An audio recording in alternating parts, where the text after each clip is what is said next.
দল হিসেবে এনসিপির একটা সম্পর্ক আছে, কারণ যেহেতু জাতীয় নাগরিক পার্টি এনসিপিও তরুণ নির্ভর, তারুণ্য নির্ভর একটা রাজনৈতিক দল, এবং দেখা যাচ্ছে আমাদের যারা অডিয়েন্স, আমাদের যারা রাজনীতির সাথে যুক্ত, তারাও কোনো না কোনোভাবে এই ক্ষুদ্র এবং মাঝারি ব্যবসার সাথে সম্পর্কিত। এবং ফলে এই এসএমই যারা রয়েছেন, ক্ষুদ্র মাঝারি উদ্যোক্তা, তাদের সমস্যাগুলো আমরা প্রতিনিয়ত আমরা সেটা ফেস করি, আমরা সেটা বুঝতে পারি। ফলে বাংলাদেশে যে ডেমোগ্রাফিক ডিভিডেন্ড চলমান আছে, আমরা মনে করি যে বাংলাদেশের সেই তরুণ তারুণ্যের শক্তিকে বাংলাদেশের প্রধান অর্থনৈতিক শক্তিতে যদি আমরা রূপান্তর করতে পারি, প্রধান চালিকা শক্তিতে রূপান্তর করতে পারি, তাদেরকে সক্রিয়ভাবে কাজে লাগাতে পারি, তাহলে দেশের অর্থনৈতিক পরিবর্তনটা সম্ভব। এবং সেই জায়গা থেকে কিন্তু আসলে গণ অভ্যুত্থান বলি আমরা, জুলাইয়ের যে আন্দোলন শুরু হয়েছিল মূলত কর্মসংস্থানের দাবি থেকে, বাংলাদেশে প্রতি বছর লাখ লাখ তরুণ কর্মবাজারে প্রবেশ করছে যাদের জন্য কর্মসংস্থান নাই।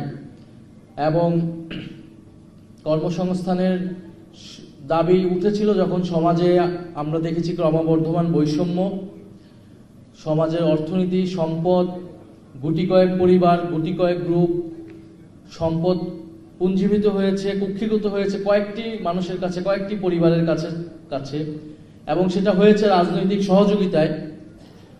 রাজনৈতিক স্বৈরতন্ত্র যেরকম হয়েছে, সেটার সাথে সাথে অর্থনৈতিক ক্ষমতাও পুঞ্জীভূত হয়েছে, বৈষম্য তৈরি হয়েছে। ফলে বিগত 16 বছরে আমরা অনেক অর্থনীতির উন্নয়নের গল্প শুনলেও, আমরা অর্থনৈতিক প্রবৃদ্ধির গল্প শুনলেও, সেই অর্থনৈতিক প্রবৃদ্ধির সুবিধাভোগী সমাজের বিস্তৃত মানুষ হয়নি, সমাজের সকল স্তরের মানুষ হয়নি। ফলে সেই যে আমাদের অর্থনৈতিক সমস্যাটা, যেটার মূল সমস্যাটা, যেটা বৈষম্য বা অর্থনৈতিক ন্যায় বিচার সমাজে না থাকা, সামাজিক ন্যায় বিচার না থাকা, সেই একই সমস্যাটা এখনো রয়ে গিয়েছে।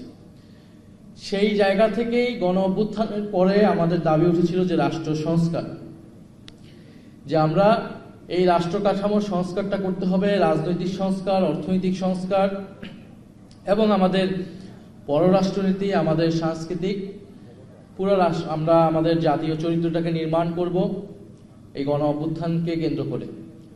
ফলে সেই জায়গা থেকে কিন্তু জুলাই সনদ বাস্তবায়ন হয়েছিল। ফলে জুলাই সনদের সাথে এই অর্থনৈতিক রূপান্তরের একটা সরাসরি সম্পর্ক আছে।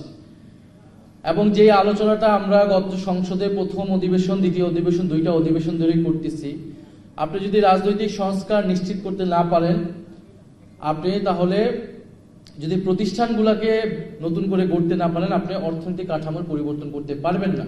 এই অর্থনীতিটা পুরনো অলিগার্কিক সেই একই অর্থনীতিতে থেকে যাবে, যেখানে তরুণ উদ্যোক্তা বলেন, আপনার কর্মসংস্থান সৃষ্টি কোনো ধরনের সুযোগই তৈরি হবে না।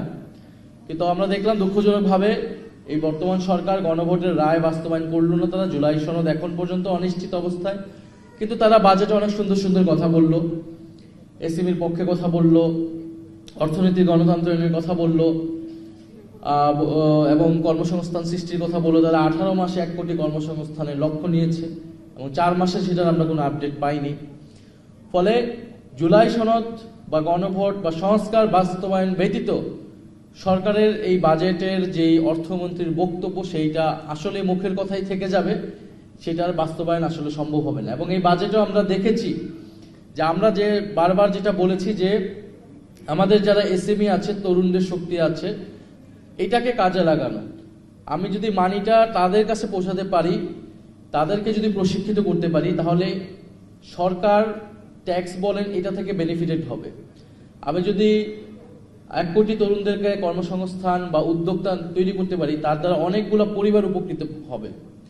কিন্তু সরকার সেই পথে তো হাঁটলো না। সরকার যেটা ফ্যামিলি কার্ড করলো, একটা নির্ভরশীল জনগোষ্ঠী তারা আবার তৈরি করতেছে, এবং তারা মধ্যবিত্ত থেকে ট্যাক্স নিয়ে তারা গ্রামে ফ্যামিলি কার্ড দিবে, এবং যেটা কোনো আসলে কর্মসংস্থান তৈরি করবে না, বরং সেটা যেই পণ্যের চাহিদা তৈরি করবে, সেটার জন্য আমাকে আমদানি করা লাগবে। আমি আবার আমদানি নির্ভর অর্থনীতি হবে, আর দেশের অর্থনীতি আমার বড় হবে না। অন্যদিকে আমার যেটা প্রধান দাবি ছিল যে বাংলাদেশে যে অর্থনৈতিক এই দুর্দশা তৈরি হলো যাদের কারণে, যে ঋণ খেলাপি সংস্কৃতি এবং ব্যাংকগুলো যে বাজে অবস্থার মধ্যে পড়লো, সেইটার কোনো বিচার বা সেইটার ব্যাংকগুলোকে স্থিতিশীল করার কোনো সুনির্দিষ্ট রূপরেখা আমরা সেটা দেখি নাই, আমরা সেটা পাচ্ছি না।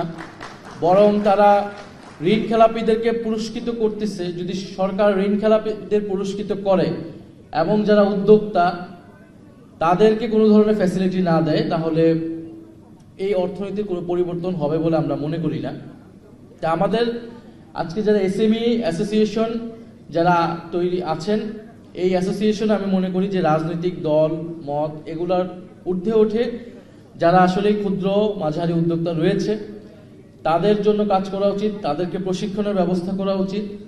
এবং অনেক আলোচক এটা আলোচনা করেছেন যে আমাদের অনেক ধরনের যারা তরুণ উদ্যোক্তা অনেক ধরনের নলেজের ঘাটতি আছে, আমাদের বিশ্ববিদ্যালয়ের শিক্ষা ব্যবস্থার ঘাটতি আছে, প্রশিক্ষণের ঘাটতি আছে। আমাদের তরুণরা জানে না বা পারে না যে একটা সংগঠন কিভাবে চালাতে হয়, একটা ফ্যাক্টরি কিভাবে চালাতে হয়, এই ব্যবস্থাপনা এটাও একটা স্কিল। এই স্কিলটা সে তো বিশ্ববিদ্যালয়ে শিখতে পারে না, বিশ্ববিদ্যালয় তাকে শুধু চাকরি প্রার্থী হিসেবে তৈরি করে। ফলে এই স্কিলটা প্রয়োজন, প্রশিক্ষণটা প্রয়োজন। এবং আমরা দেখেছিলাম কিন্তু জিয়াউর রহমানের সময়ে দেশের অর্থনীতি ঠিকই একটা সংকটের মধ্য দিয়ে যাচ্ছিল। জিয়াউর রহমান কিন্তু গার্মেন্টস ইন্ডাস্ট্রির মাধ্যমে দেশের অর্থনীতিতে একটা পরিবর্তন সে সময় এনেছিল। দেশ গার্মেন্টস তৈরি করেছিলেন উনি পৃষ্ঠপোষকতা করেছিলেন এবং সাউথ কোরিয়ার একটা কোম্পানির সাথে চুক্তি করে এই দেশের যারা গার্মেন্টস উদ্যোক্তা আছে, পোশাক শিল্পের উদ্যোক্তা আছে, তারা সেই সময় তারা এটা মাঝারি শিল্প ছিল, ক্ষুদ্র মাঝারি শিল্প আমরা বলতে পারি। প্রচুর পরিমাণে তরুণদেরকে সেই সময় তিনি প্রশিক্ষণের ব্যবস্থা করে দিয়েছিলেন সরকারি সহযোগিতায় এবং তাদেরকে ঋণের ব্যবস্থা করে দিয়েছে। ফলে তারা যখন ব্যবসা করেছে, হয়তো সবাই সফল হয় নাই, কিন্তু যখন একটা বড় অংশ সফল হয়েছে সেটা দেশের অর্থনীতিতে একটা বড় পরিবর্তন এনেছে। এবং বাংলাদেশে আজকে অর্থনীতির প্রধান একটা খাত হচ্ছে সেই পোশাক শিল্প। তা আমরা আশা করেছিলাম এই সরকার এরকম কোনো একটা প্ল্যান নিবে যে আমাদের যেই ঋণ আমরা বড় ব্যবসায়ীদেরকে শুধু ঋণ না দিয়ে ফ্যামিলি কার্ডের মাধ্যমে শুধু গ্রামাঞ্চলে নির্ভর জনগোষ্ঠী না করে, বরং এই যে ডেমোগ্রাফিক ডিভিডেন্ড যারা আছে 70% জনগোষ্ঠী যারা আছে, এসএমই যারা আছে, আমরা তাদেরকে প্রশিক্ষিত করি এবং তাদের খাতে টাকাটা পৌঁছায় দিই, একটা মেকানিজম আমরা তৈরি করি। তাহলে এটা থেকে সরকারও বেশি উপকৃত হতো, দেশও অনেক বেশি উপকৃত হতো বলে আমরা মনে করি। এখনো আমরা মনে করি সেই সুযোগ আছে। সরকার যদি এই পলিসি পরিবর্তন তার না করে, সরকার যদি সাস্টেনেবল কোনো রোড ম্যাপ না দেয় এই অর্থনীতির এবং এসএমইকে যদি তারা গুরুত্ব না দেয়, তাহলে আসলে বাংলাদেশের অর্থনৈতিক বিপর্যয়টা আরো ভয়াবহ দিকে যাবে। এবং আমরা জানি যে এই দেশে একজন তরুণ একটা কিছু উদ্যোগ গ্রহণ করবে, এটা তার জন্য সবচেয়ে চ্যালেঞ্জিং একটা জায়গা। সে ঋণ পাবে ব্যাংক থেকে, ঋণ রাজনৈতিক যদি নেটওয়ার্ক না থাকে, লবিং না থাকে, তাহলে সে কোনো ধরনের ঋণ পায় না এবং তাকে কতগুলো অফিসে দাঁড়ে দাঁড়ে ঘুরতে হয়। আমরা ওয়ান স্টপ সার্ভিসের কথা বলতেছি। ওয়ান স্টপ সার্ভিস আমরা বিদেশি যারা বিনিয়োগ করবে তাদের জন্য আমরা বলতেছি, কিন্তু দেশের যারা, আমাদের তো উপজেলা ভিত্তিক হচ্ছে ওয়ান স্টপ সার্ভিস এরকম তৈরি করা উচিত, যে একটা জেলা উপজেলায় যদি একজন এসএমই বা তরুণ উদ্যোক্তা সে কোথায় যাবে, সে কেন 10টা অফিসে তাকে যাইতে হবে। আমি যদি আমার প্রত্যেকটা উপজেলায় উদ্যোক্তাদের জন্য ওয়ান স্টপ সার্ভিস তৈরি করা উচিত। শুধু বিদেশি বিনিয়োগের জন্য বিডা ব্যবসা তারা ওয়ান স্টপ সার্ভিস করবে। ফলে এই যে তরুণদের হয়রানি এবং বাজারে যে সে টিকতে পারে না, তাকে বড় ব্যবসায়ীরা নানা ধরনের হয়রানি করে। আর বাংলাদেশে তো নিয়ম কানুনের কোনো বালাই নাই, সে আদালত বলেন কোনো প্রতিষ্ঠানই কাজ করে না যেহেতু, ফলে রাজনৈতিক ক্ষমতায় সবকিছু নির্ধারণ করে দেয় শেষ পর্যন্ত। ফলে সেই জায়গায় এসএমই অ্যাসোসিয়েশনের উচিত একেবারে প্রান্তিক পর্যায়ে উপজেলা ভিত্তিক আমরা যে উদ্যোক্তা যারা রয়েছেন, যারা কাজ করতে চায়, যাদের নিজস্ব অনেক সৃজনশীল উদ্ভাবনী আইডিয়া রয়েছে, বিশ্ববিদ্যালয় ভিত্তিক যারা তরুণ রয়েছেন, আমাদের অ্যাগ্রো অর্থনীতি রয়েছে, ডিজিটাল অর্থনীতি রয়েছে, এই সবগুলো বিষয়কে টাচ করে তরুণদেরকে প্রশিক্ষিত করতে এবং এসএমইর ভয়েসটাকে তুলে আনা। আমরা দেখি সরকার যদি ব্যবসায়িক কোনো ক্রাইসিস হয়, অর্থনৈতিক ক্রাইসিস হয়, তারা বড় বড় ব্যবসায়ীদের সাথে বসছে। প্রধানমন্ত্রী কয়েকদিন পর পর কিছু পরিচিত ব্যবসায়ী মুখ আছে, তাদেরকে ডেকে তিনি মিটিং করতেছেন। এটাতে কিন্তু অর্থনীতিতে কোনো ট্রাস্ট আসবে না, কোনো আস্থা আসবে না। ফলে এসএমইর ভয়েসটা যাতে ন্যাশনালি আসে, সেইটা আমাদের চিন্তা ভাবনা করা উচিত। বাংলাদেশ ব্যাংকের একজন প্রতিনিধি উনি বললেন কিভাবে বাংলাদেশ ব্যাংক ঋণ পেতে পারে আরো সহজে। এই নলেজগুলো আরো বেশি সার্কুলেট করা উচিত। আমাদের এই নলেজগুলো দেখা যায় খুবই কেন্দ্রীভূত, কিছু মানুষ জানে আর জানে না। কিন্তু সবাই উনাকে ফোন দিবে, উনাকে তো ফোন দিয়ে সমস্যার সমাধান করা সম্ভব হবে না। এটাকে অবশ্যই একটা প্রাতিষ্ঠানিকরণ করতে হবে। কারণ কয়জনের নাম্বার থাকবে, উনার নাম্বার কতজনের কাছে থাকবে, আর উনি কতজনের ফোন ধরবেন। ফলে এটার একটা সিস্টেমেটিক ব্যবস্থা আমাদের করতে হবে, যাতে ব্যাংকগুলোতে গেলে বা যেখান থেকে আমরা ঋণ বা সরকারি সুযোগ সুবিধাগুলো আমরা পেতে পারে, এসএমই পেতে পারে, সেটা যাতে না হয়। ফলে আমরা মনে করি যে রাজনৈতিক বিরোধিতা, পক্ষ বিপক্ষ সবকিছুর আগে অর্থনীতিটা আমাদের এই মুহূর্তে বাংলাদেশে অর্থনৈতিক উন্নয়ন, অর্থনৈতিক সংস্কার, এটা সকলের জন্য ম্যান্ডেটরি। এখানে কোনো সরকারি দল বিরোধী দল নাই। আমরা এই জায়গায় একসাথে সরকারের সাথেও আমাদের এই জায়গাতে কাজ করতে কোনো অসুবিধা নেই, এবং আমরা সরকারকে এই জায়গায় নীতিগতভাবেও সহযোগিতা করতে চাই। বাজেট অধিবেশনে আমরা সেই বক্তব্যগুলো বলেছি। সরকার কতটুকু আমলে নিবে বা কতটুকু নেবে না সেটা আমরা জানি না, কিন্তু এই অর্থনৈতিক সংস্কার এবং তার আগে রাজনৈতিক সংস্কার, কারণ সরকার যদি রাজনৈতিক সংস্কার করত, জনগণের ট্রাস্ট সে পেত, রাজনৈতিক দলগুলোর ট্রাস্ট সে পেত, ব্যাংক ব্যবস্থার অর্থনৈতিক সংস্কারগুলো সে যদি করত, সে যারা আন্তর্জাতিকভাবে যারা বিনিয়োগ করতে চায়, যারা আন্তর্জাতিক ফিনান্সিয়াল অর্গানাইজেশন আছে, আইএমএফ বলেন, তাদের ট্রাস্টটা পেত। ফলে সংস্কারবিহীন কোনো এখানে কোনো অর্থনৈতিক পরিবর্তন সরকার পারবে না। এটাই আমার মূল মেসেজ ছিল।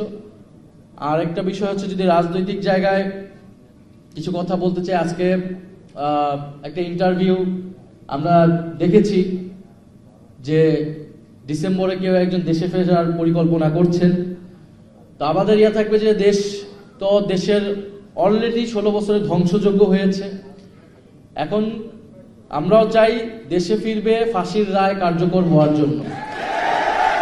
বাংলাদেশে রায় হয়ে গিয়েছে, এখন এই